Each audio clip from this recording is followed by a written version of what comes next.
Thank you, and we appreciate your being here and your long work in this cause. Thank you. And to the issue of getting rid of this debt limit bear trap in the bedroom, again, here.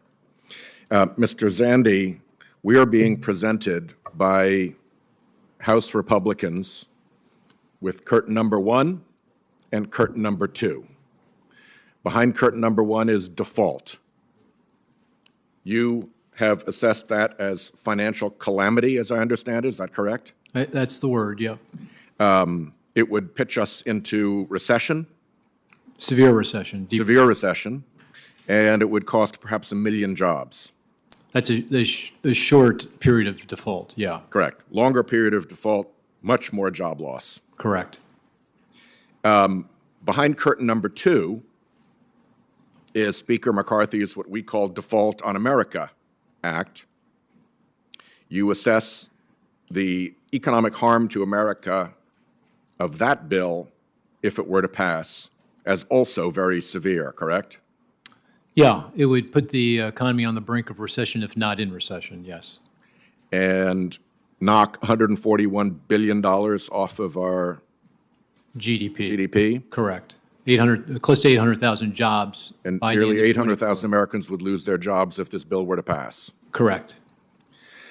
For the record, the MAGA extremists in the House who were essential to McCarthy's speakership have said that nothing less than the Default on America option will pass.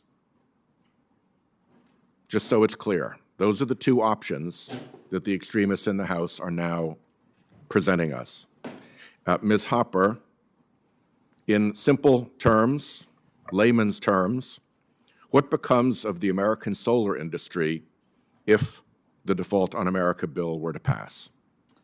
If the Default on America bill were to pass, or as you call it, all of the investment that we anticipate, both in solar deployment and in solar manufacturing, would not take place. So the 50 gigawatts of investment, the over 100,000 jobs in solar manufacturing alone would not happen.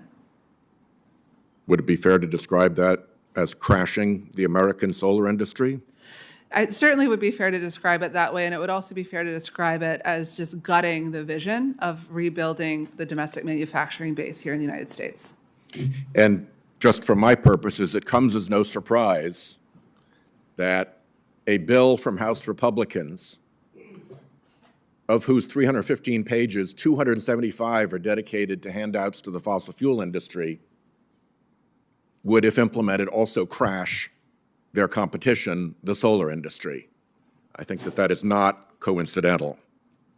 Mr. Krupp, what does it tell you when 275 out of 315 pages of this bill are dedicated to handouts and favors for the fossil fuel industry? Well, to me, Mr. Chairman, it would have the effect of causing tremendous more pollution, and it's just unconscionable, because it's not just the pollution. As I said in my testimony, we are wasting gas that Europe needs. How I don't understand how anyone in any party could be in favor of repealing this.